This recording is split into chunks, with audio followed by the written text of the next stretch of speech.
My name is Andrew Hawkins. I'm Head of Public Sector at Xyzi.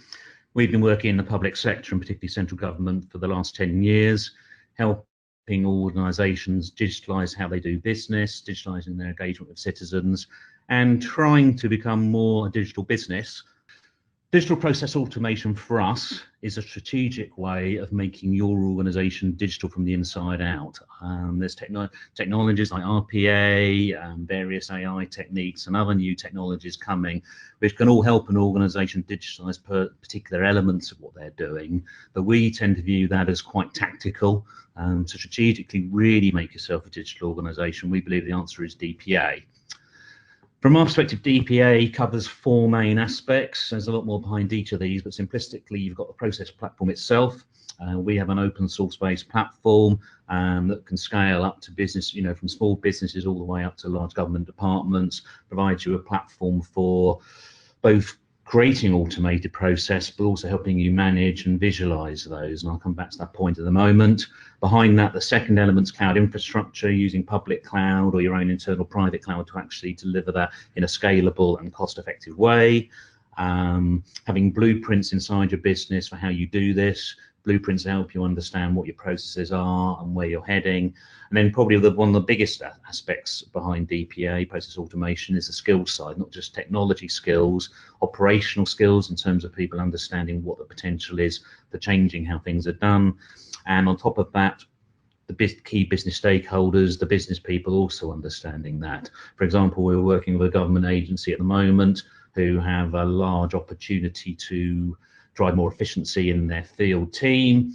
They're starting off on the road of building a DPA type platform to effectively automate up to 200 processes, and that's required significant stakeholder engagement at the top of the business and a real attention to cultural change and skills and those sort of things. But again, that's probably more than we talked about on this webinar.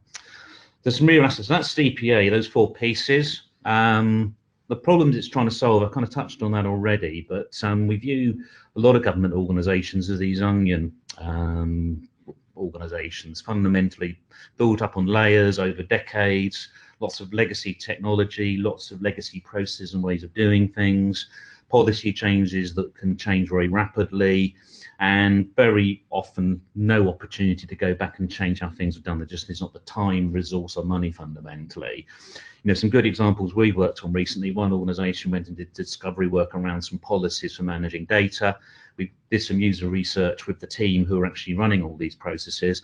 And one of the things we did was surface up the process they're operating, and they were all surprised, although they're actually using the process, they were all surprised at how complex, clunky and difficult it is. It was a great case of making visualization of processes part of the business change. They're now looking at these processes and seeing how they can do them more efficiently, save time, save money, just become a more digital organization. That's just one example.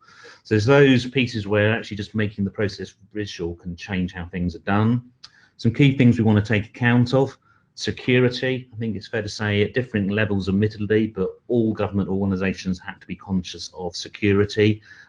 We work with organisations that work in sort of official sensitive and above typically, and there they are dealing with both data that it needs to be secure, but also the fundamental processes and tools also need to be secure.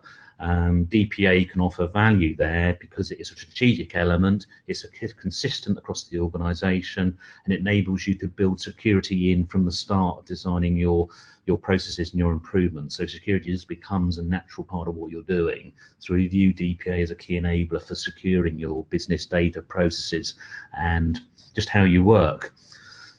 And then improving continuously. I think everybody, citizens, you, me, we all want to engage with technology and services that are changing continually. We want new features, new enhancements, we want them to become easier. We want them to be able to adopt new techniques and services.